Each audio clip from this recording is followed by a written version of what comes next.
Hey guys, this is the Hackanoon podcast, and today we have Reza Jaffrey, who is the Chief Blockchain Officer at Acoin. He'll be serving as my co host, and our guest for the day is Danielle Dixon, who is the Chief Executive Officer at the Stellar Development Foundation. Without wasting much time, I'd like to get directly into the want Danielle go first. Tell us a bit about herself, how she came to be the president or the CEO of the Stellar Development Foundation.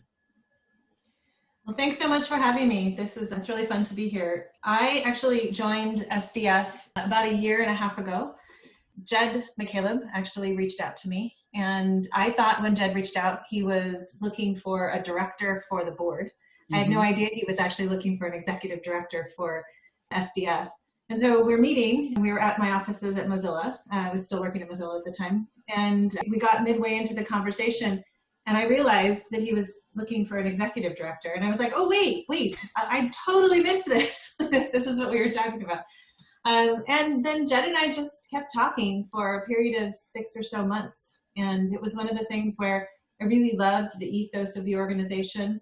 I thought a lot about what my work at Mozilla had been about openness, transparency, focusing on the open web and the development of the web, not just for Mozilla's products, but for everyone to keep the web safe. And so much of what I felt like we could do with the foundation had the same type of ethos, but focused on payments and really hitting these real world problems that could change a lot and bring a lot of value to individuals all over the world, focusing on the mission for SDF. So for me, it was it was an aha moment of when you deal in the financial services and when you focus on really creating value for end users, it changes their lives so much more and much more quickly. And so it sort of resonated really well with me. So I started a year and a half ago, and I've never looked back. It's just been so much fun. We are very thankful for your contribution, and we are very thankful to have you on the podcast today. Moving over to Reza. So first questions first. How's working with the rapper Akon? It's been fun, and it's definitely been one of the more exciting projects the CEO of Acoin absolutely despises when you refer to Acoin as a project. I think his words are projects are for middle schoolers. This is a business. Yeah. So we'll pretend I didn't say that, but it's been a lot of fun and definitely been a crazy journey so far. Looking forward to launching. And I hear that it has been developed on the Stellar blockchain.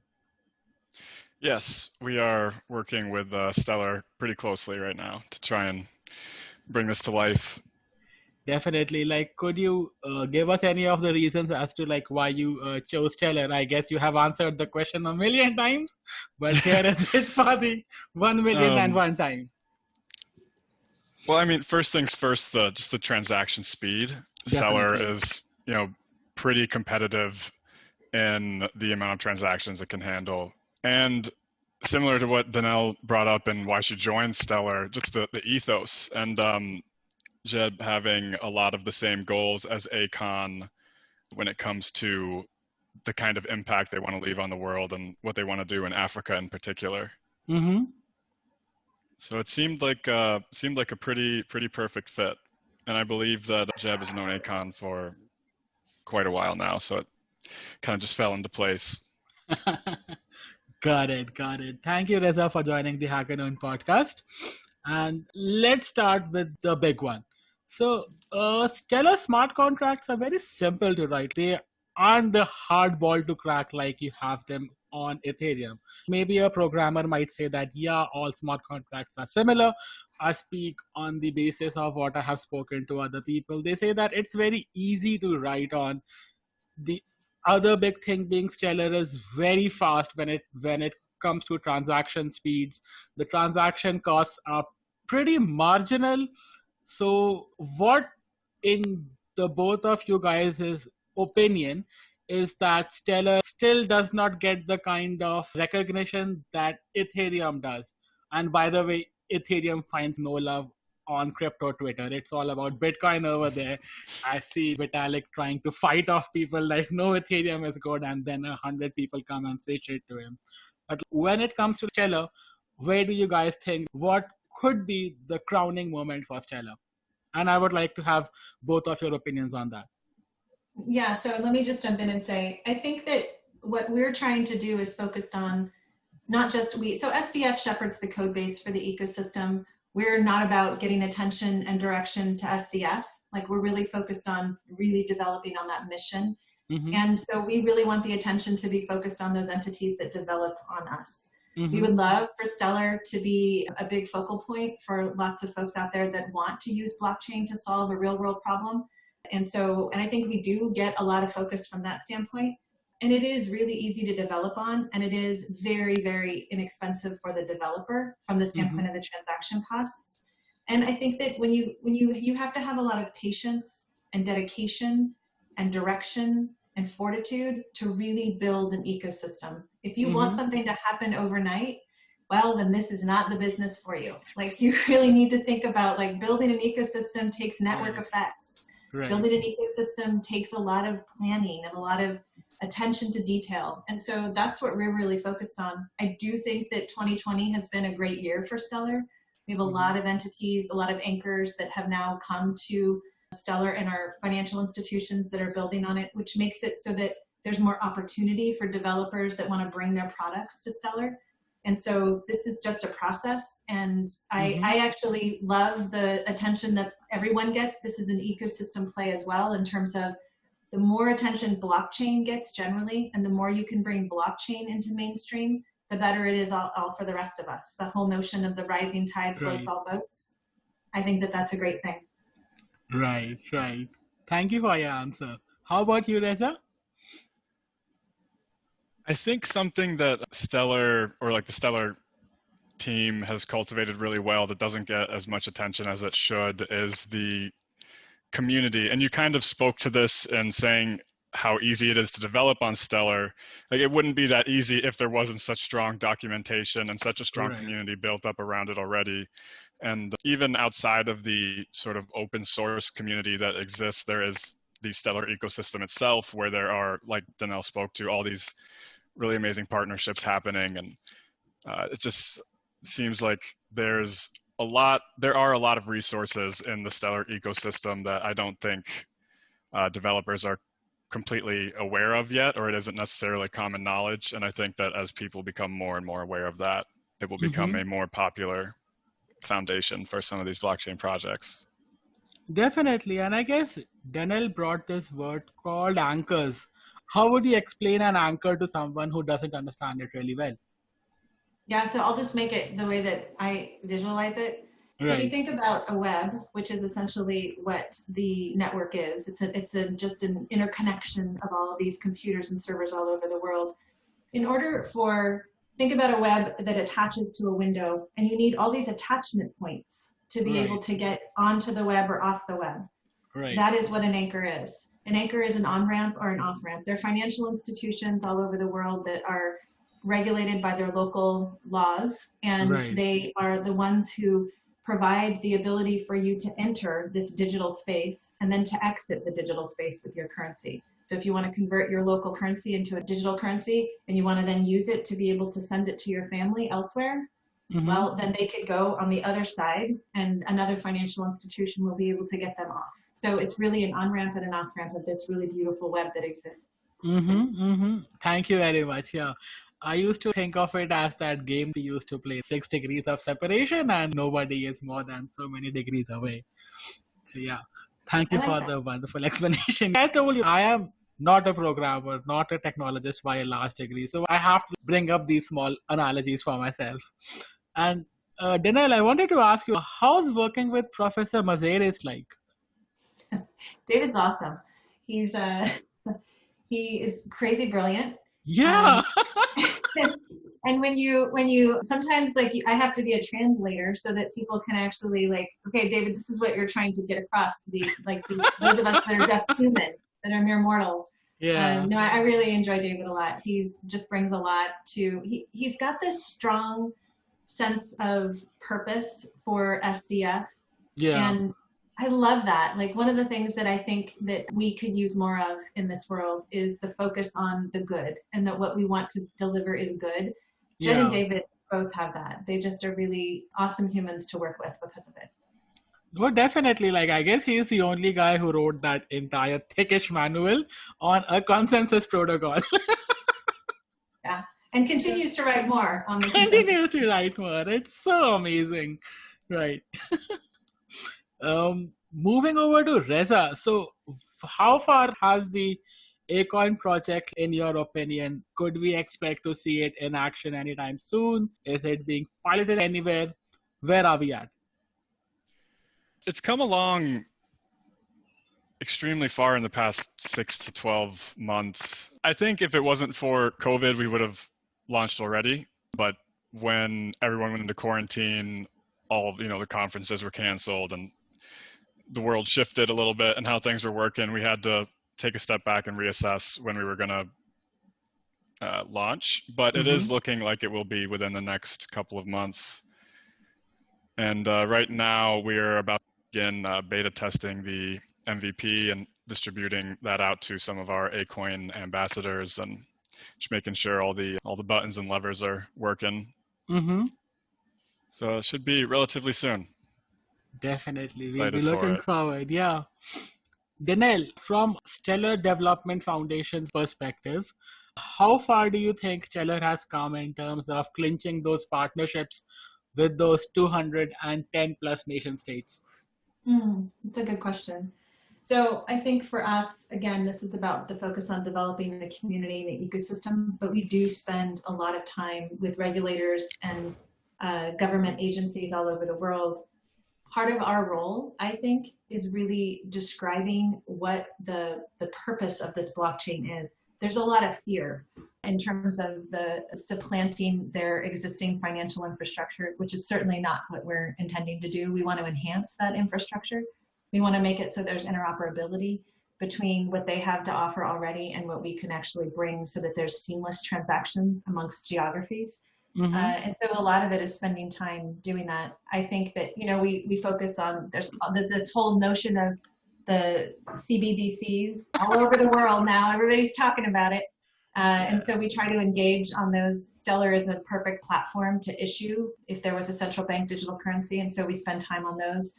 But I feel really good about the progress we've made. I think so much of it is one of the pillars that we have that we've created in our organization is we want to be the blockchain that people know and trust.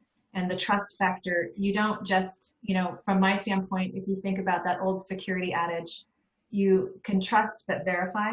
And so much of what we want to be able to have people do is not just trust us blankly. We want them to be able to audit our code. Of course, you can do that. But then also as a foundation, we want that transparency so that there's trust there. And I do think that that's what a lot of nation states are focused on.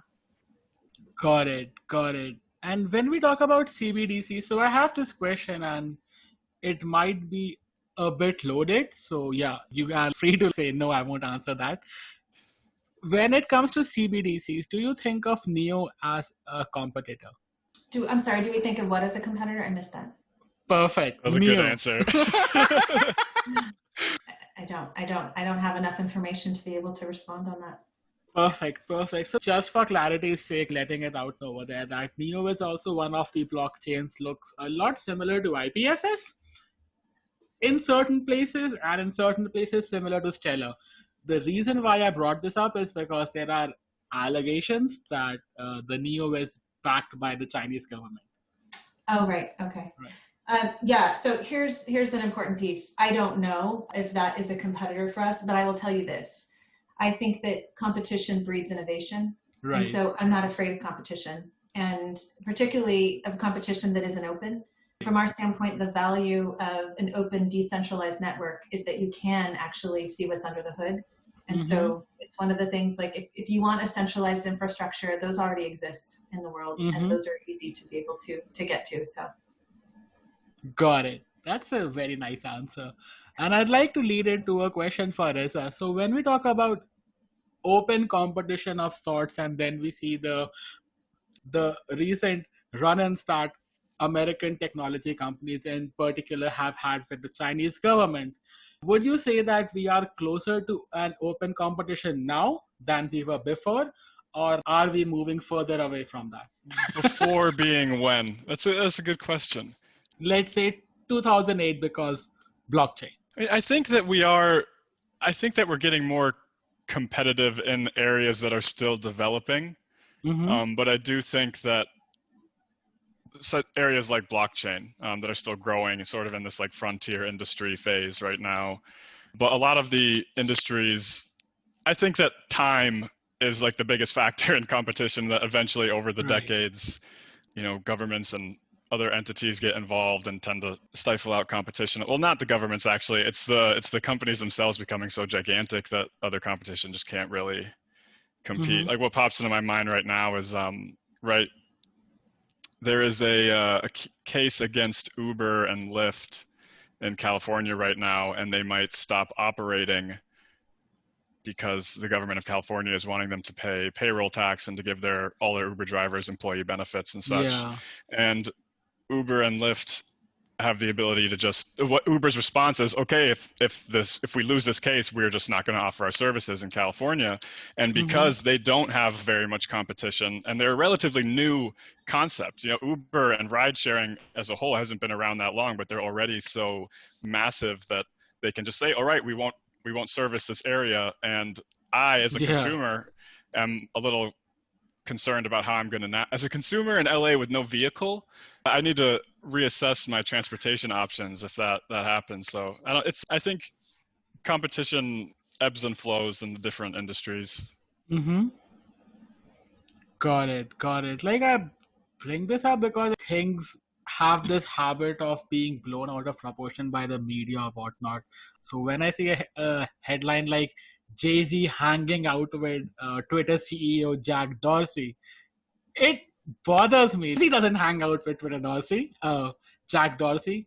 Jack Dorsey hangs out with Jay-Z. That should have been the headline. But I don't see it anymore. So I guess like maybe some companies are becoming too big to fail or too big to be not broken up by the governments or whatnot. And that brings me to Daniel. So when we talk about organizations becoming too big to fail, are there any fail-safe mechanisms within the Stellar platform or within the Stellar Development Foundation? You have a very wonderful, scientifically taken care of governance protocol, but what about the human element? Well, I mean, I think if you're talking about like, is there a concern that they could take over the network? I think that's just not possible given the way the network actually operates. It's immune to a lot of any of the attacks that can be exerted against other networks just don't work on Stellar. So I actually don't think that there's any challenge with respect to an entity coming in and being so large, because you're still going to have to, again, like so many systems are based on trust, and you're going to have to garner the trust of the users, other developers, to be able to respect your node if you are if you're running a node on Stellar, for example. But even if you tried to run like 100 nodes, like it's not going to actually, you're not going to be able to get that kind of support. So I think that the built-in mechanisms that David and others have put into the protocol make it so that that's just not something to be concerned about. And I just also don't really believe, by the way, that there's any company that's too big to fail. I think that there are companies that, and because you're not immune to government intervention, and we see that there's lots of government intervention that happens. Mostly, frankly, I'll just be honest and say that Europe is the government that actually tends to focus on that much more quickly than they do in the U.S. any longer. But I just think that you see those kinds of investigations happening all over. So. One of the things that we need to remember as consumers of all of these products is that it's ultimately our choice. And we're the ones who make a company succeed or fail. It's not the company itself. Definitely. And a very interesting choice of words. No company is immune to government intervention. It could be for the positive or negative, but they would have the interventions. And I'd like to speak a bit about Venezuela. You guys have your, I think, labs in Venezuela and Nigeria, some pilot programs, some pilot projects, if I'm not wrong. Yeah, well, we have projects all over. Right now, I think if you're thinking about, we're building, part of our organization is building a wallet that's focused on first, actually Argentina. And so that's going to be it's already out there, actually. It's available. It's called Vibrant. And if you go to Vibrant Cash, you can see that. But we have employees and consultants all over the world that we leverage. But we we don't actually control the entities that build on Stellar. And so they're all over, and it's pretty awesome because we get to engage with them everywhere. So we have a big hot spot in Nigeria where there's an entity called Cowrie it's a financial institution, it's an anchor, and they've just done a tremendous amount of work to be able to bring their anchor work, and then they have opened up corridors between Nigeria and Europe, and also Nigeria and the US market. So it's really cool to watch this work. But we have folks all over the world who are working on this. Got it. Like I asked this question because you come across cases on the internet where somebody decides to take a bike trip from one part of the continent to the other, only purchasing stuff via cryptocurrencies. These could be outlier cases, but what has your experience been, at least on a particular country's basis? It could be Venezuela, Argentina, or Nigeria, which we know are some of the countries that are at the forefront of cryptocurrency acceptance. Wow, that's a really good question. I think that, I'll just be really honest. I think sometimes it matters if you talk about it in terms of blockchain or crypto. That crypto word scares people and scares regulators. It does. And so if you talk about blockchain, there are lots of countries that are really open to the use of blockchain. I mean, just think about what in India, the laws have changed. Things are opening up there with respect to it. But I think that there's still like a hesitancy to be completely open. So we want to be able to work with companies there to get the government comfortable with what blockchain can do. Again, I like to talk about it in terms of blockchain because that's actually the process and the underlying technology that by which these things happen. The crypto part is important to the blockchain because it actually provides that cryptographic material that makes it so that you can't spam, DDoS, and everything's really secure. But it's actually the blockchain that's important. And so I do see that, Argentina is a great location for it. Europe is very open to it. Nigeria, there are lots of places actually in Africa. I love that India is opening its doors to it a bit. So I think we just have a lot of opportunity depending on how we approach these markets. And when I say we, I mean all the ecosystem. If you really open yourself up to being transparent with these governments, you're going to have, I think, an easier inroad. Definitely. And I guess government's hesitation is because, coming back to your own words, if you get a lot of crypto adoption, I guess companies start to become immune to government interventions. Which government would want that? Yeah, I mean, it's funny because if you think about the notion of a decentralized network is that we turn off our servers today and the network still operates, right? And so the notion of this is it's just like the web. And if you can liken it to the web and this underlying infrastructure, which is beautiful and gives opportunity, it's very similar. But I do think that if you're constantly trying to oppose instead of, again, like it's the supplant versus the enhance. If you're challenging those local governments to say, we're going to supplant your structure, you can see why they would react negatively to it. Right. But if you demonstrate that you're enhancing and you're building upon what they have and you're offering opportunity for their constituents, then they're not so opposed to it. So it all, words are really powerful. Right. And it all is in which words we choose and then how we choose to describe what we're doing. Got it. So let me ask you this. Whenever I speak to somebody who has deployed smart contracts worth thousands of dollars, or it could be people as small as transacting a few $100s across certain blockchains, could be Bitcoin, Ethereum, Stellar, anything. One key theme that has always stood up is that after they hit the send button, they pray. They pray that they did not mess it up. They pray that they did not get one of the characters wrong. When will we stop praying?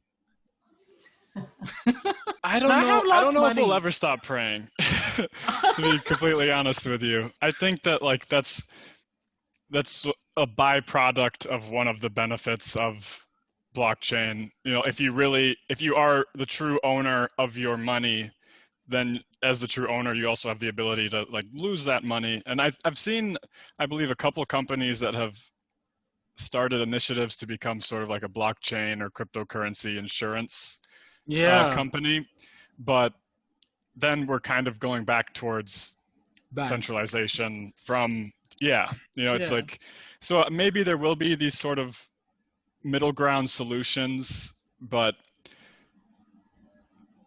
I can't really see one right now that would maintain the benefits of blockchain while also providing the benefits of an insurance company or a bank, at least within my experience. The one thing I'll say though is that used to be the way people felt about engaging with the web too. And I think nascent technology creates challenge for users who are new to it.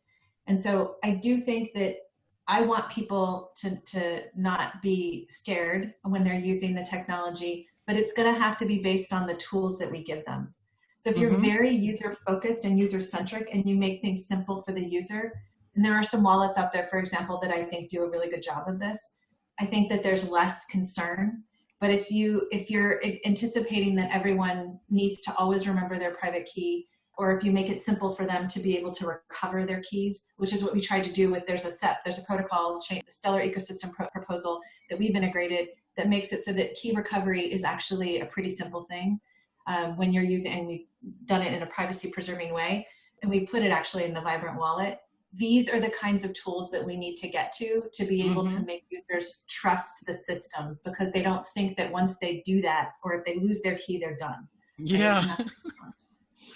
Definitely, I guess it would be a momentous shift like the ones that we have when we all had those small pocket diaries for phone numbers in our wallets, and then we had cell phones and nobody knows anybody's numbers. Reza, do you have any questions for Danelle? Yes. I have a couple questions actually. There you go. So I'd like to know what you are most excited. I'd like you to pick your favorite child, essentially, and tell me which out of the different projects that the Stellar Development Foundation is supporting right now do you think is the most exciting, or has the potential to leave the most impacting change in whatever area it's targeting?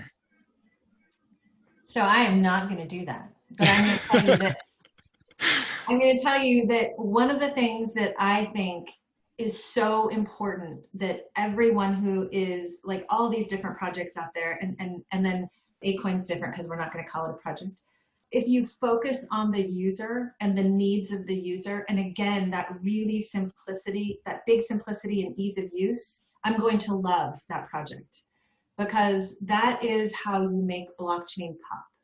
And the thing that has been forgotten so much, because when technologists are doing this solely from the technologist side, because this is super interesting and like crazy exciting technology that we're leveraging, they forget that end users don't have all the information that they have, and frankly, nor should they. And so I am going to love that project, because that Acoin, what we're doing to these different pieces is really making it simple and solving the real world problems. And so that is what I want to see. And that is what we try to encourage in development. And we do that through investments in different projects that are out there that are building on Stellar, or that haven't yet built on Stellar, but we want to bring to Stellar. We do that through integration support, but it's all about really focusing on the user and solving the user's problems, instead of just making it, this tech fun that we're going to do this out there and build something. Amazing. And my second question, so I know that you worked with Mozilla before coming to SDF, and Mozilla was kind of one of the internet pioneers in my eyes. So I'm really curious what your first impression of cryptocurrency and blockchain was, as someone who was a pretty key role in one of the pioneering companies of the internet, one of the last really disruptive technologies to come out. Yeah, no, I think that there is a critical nature of one another and of other humans in blockchain and crypto that you see it in technology too. But I think that was one of the things that I first noticed was, wow, like folks can be harsh on one another here. we get that elsewhere too, but it's like, wow, okay. But the passion is what I love, right? So there's so much similarity between the early days of the internet and what we see here. And there's so many mistakes that we made when we were creating the internet, and we see them come to fruition today, right? We screwed up on privacy because we said, hey, everybody, let us do our thing. We know what we're doing. And clearly we didn't. When I say we, I mean holistically, the ecosystem didn't, because we didn't get privacy right. And so the reason why I love what we're doing today in blockchain and with SDF and Stellar is that we can do things differently here. We can learn from the mistakes that those pioneers made when they were forging the web, and we can engage with regulators, make people feel safe. We can do things in a way that is much more open and friendly versus to be like, hey, everybody, we've got this because we're the smart ones, because that doesn't always get you where you want to be, right? And so I think that is the main thing that I love about this, and that I feel extraordinarily passionate. But and the passion in this space, which I initially said was critical, it can be easily converted to positive, and I see that happen all over. And so I love that. That's awesome. Yeah, there's definitely a lot of passion is a generous word for it, but there's, there's a lot of it in the space. Yeah. I guess I'd like to follow up on Reza's first question, where he was asking about who can be your favorite child. I'd like to rephrase that. I'd like to ask in terms of what do you think is the least favorite child of all of these Stellar developers, or not exactly Stellar developers, but blockchain companies such as Acoin, that one key Stellar tool that you want people to use and they are not using at all. Their least favorite child instead of your favorite child. Actually, I don't know how to answer that in a way that I think is super useful, because I actually don't see a lot of negative out there in terms of what's happening on Stellar. I feel like it's mostly really positive. You know, I think that I would love to not have spam. I love to not see those things happen. Like, it creates a lot of challenge for the folks that are running nodes, and we're contemplating, like, we're working with our ecosystem to see how we can eliminate that. But the truth is, what I really believe, and this may be me being blind to certain things, is that the folks out there that are building on Stellar are doing it. I want them to be successful, to generate revenue for themselves, to be sustainable. So I encourage and support all of that. And I want it to be done by recognizing that there is an ecosystem partner just around the corner from you that can actually really help you and also benefit itself. And so there's room for everyone to be successful in this, and that's how you build an ecosystem.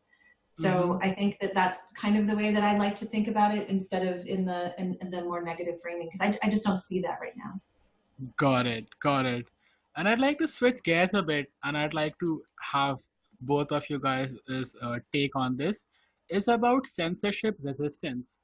I guess every blockchain out there wants to be censorship resistant, but we see cases everywhere that there will always be something that offends your understanding of moralities, right? So there would always be some things that you would want to be taken off from your house, at least, like let's call your blockchain or your app as your house.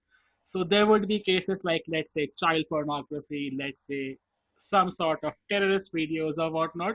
You don't want them ending up on your system. You don't want your platform being used to facilitate those things. But you also want to be censorship resistant. So how do you guys find your needle? Where do you stop the needle? Is it here? Is it there? How do you guys think, at least, is what I would want to know. So I'll start by saying that this is something that we actually had to deal with on what I call the content side of the web. And I don't think we always got it right. But I'll tell you that with Stellar, so Stellar is the underlying network. It is the thing that shouldn't be regulated by any government. It is very akin to the internet and the underpinnings of how the internet works. And so from that standpoint, Stellar itself should not and does not block access. It's a decentralized, open, permissionless network. And I don't see that changing. I do think it's important, just like when we're dealing with the content side of the web, that the application layers that are working on top of Stellar and building on top of Stellar are mindful of the local regulations about all of these things that you're talking about. KYC can help root out some of the terrorist opportunities. And AML is another important piece that folks need to think about. So I think that there is room for that to be regulated, but it can't be regulated at the network layer, because once you do that, it is no longer an open, decentralized, permissionless network, which I think is crucial. for the development in the same way that it was for the web itself. Definitely. I get it. And I guess it makes the same argument that we have is that you cannot penalize the internet service providers for the content that websites have on them. I get it. What do you think about it, Reza? Because you develop those applications. Not those So applications, but yeah, applications. with Acoin in particular, I don't believe there will be any functionality that would necessitate us to really answer that question, like internally. But in general, I do think it is a responsibility of the organization. But I absolutely love Danelle's answer, and I'm so happy that she answered before I did, because it is. I really like how Stellar is, or how Danelle in particular worded it, and that it is not the responsibility of the foundation, but the entities on top of it, because that's really a difficult question. And yeah, I'm just really happy it's not my job to answer it for Acoin right now. So No, I get it. The thing is that whenever I have smart people such as yourselves on the Hackernoon podcast, I try to ask them what are your thoughts around the matter. Because we need to have a consensus of sorts that, okay, this is something that is considered offensive to everybody. Now we have consensus over here. Let's block that out. Let's stamp it out. Stuff like that. And then we could take stuff from there. Like there would always be fringe cases on both sides. Some would say that we need to have radical openness. Everything should be open because it exists. Right. And then there would be the puritanical side of things who find offense at everything. Right. So we need to find a balance over there. But yeah, I love what you guys have said. And to move on from this, what should we expect from Stellar in the next 1 to 2 years? Danelle. So I think that what we need to get even better about is, I think, getting to one of your questions about the knowledge that folks have about Stellar. So I mentioned we have 3 pillars, and the second pillar is really focusing on being the blockchain people know and trust. We're focused on the trust part all over the place. We are focused on also the knowledge part now by, we do marketing for Stellar and for the ecosystem partners. So you're going to see some more of that. And you need to, in order to, and you're going to have to hold me accountable to this because I want to be held accountable. We need to see more anchors, more and more anchors in joining the network and all over the world. And, it's been phenomenal to see this year how much we have grown with respect to that.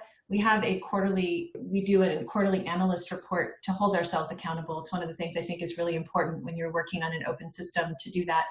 And the increase in anchors from January to today is already significant. And I think by end of year, we'll see more. So we need to see that because that creates those corridors that can open up and allow projects like, or Acoin, I'm just going to call it that instead of project, to be able to be successful, to have this opportunity to have exchange of value from all over the world. So I think that's a really important piece. So you'll see more of that. So more openness, more discussion, more marketing, more attention to our ecosystem partners, and really just pushing out the value and the use cases for Stellar. Got it. That was a wonderful answer, Danelle. And before we close, I have a small fun quiz for both of you. Both of you are on Twitter. I'd like you to name one person that you have followed their tweets but haven't followed them. This is the thing, I'm just going to say it. I love Chrissy Teigen. And I follow her because I love her recipes and I think it's awesome. So I always talk about when I'm making dinner for the family here, oh, this is Chrissy's recipe. And they're like, do you really think she's your friend, don't you? I'm like, oh, she's my friend. Right. But the question was that you haven't followed that person on Twitter. Oh, I haven't followed. Yeah. it's tough. It goes like this. You admire that person's knowledge or whatever, but you cannot follow them because then it might become news the next day. That, oh my God, they followed that person. Huh. I can't think of anyone. I would just follow them because I'm not afraid of the news the next day. So. The blockchain hasn't hardened you at all. I'm very pleased to hear that. Yeah, How about you, Reza? I gotta say the same. I haven't ever not followed someone because I was worried about people seeing that I followed them. Uh-huh. I don't believe. I hope you don't go through my following list now and point out No, I some won't do people. that. Yeah. Yeah, I feel like I'm pretty transparent with my sources of Twitter content Got for the it. most part. Yeah. So what I'll do is I'll change this question. I'll give you guys a few names and ask whatever the first word that comes up in your minds, right? So how about Vitalik Buterin? Reza, I want you to go first. Unicorn. Unicorn. Daniel? The animal, not like a startup unicorn. Wait, I didn't hear the name. I'm so sorry. It's Vitalik Buterin. Oh, he's just remarkable. Uh-huh. Next up is this conglomerate of people that we call Bitcoin Twitter. Daniel. What is it again? Got it. So I'll give you some context. So basically, Bitcoin Twitter is a term that we use for those group of people who are hardcore maximalists, the kind of people you always see on Twitter saying, buy Bitcoin today, otherwise tomorrow it will be $20,000 and your wife will leave you. I want to just call it passionate. And you guys know what I mean by that word. How about you, Reza? Like you must have had your run-ins with them a lot. My absolute first instinct was to say toxic, but if I could edit it, I would like to copy Danielle's answer and say passionate, very passionate. Definitely. Stressful. Stressful, yes, because you are developing a product and they are ready with their pitchforks. Opinionated. Opinionated. I get it. How about Elizabeth Stark? I'm not familiar. So Elizabeth Stark is the CEO at Lightning Labs, the guys that are building Bitcoin's layer 2 solutions. I don't have any words. I don't actually have I don't know. You guys should follow her. She's wonderfully knowledgeable. Always has a lot to add. It looks like I am already following her, but I'm apparently a bad follower. I don't think that you spend a lot of time on Twitter these days. You're always hands down, heads down, right? Yeah. As Acoin has really picked up speed and been taking up more of my time, the personal things like Twitter or even my own Medium and writing, or my HackerNoon, sorry, I won't say the dirty Medium word, have slowed down a little bit. Got it. Next up, what is the silliest cryptocurrency that you guys have heard of? Let's hear one of you say Bitcoin. I like Bitcoin. I'm a fan. Everyone loves it, yeah. Yeah. I have some of that. I don't think any of the ones that I hold I wouldn't call silly. Yeah. I think Doge is silly, but it's also intentionally silly. You know, I think it's beautifully silly. It kind of exposes. I think Doge was a beautiful social experiment in a way that kind of shows the general population what currency is and isn't. You know, currency is whatever people will put value behind and trade. You know, and Doge, the CEO came out and did a video when it blew up.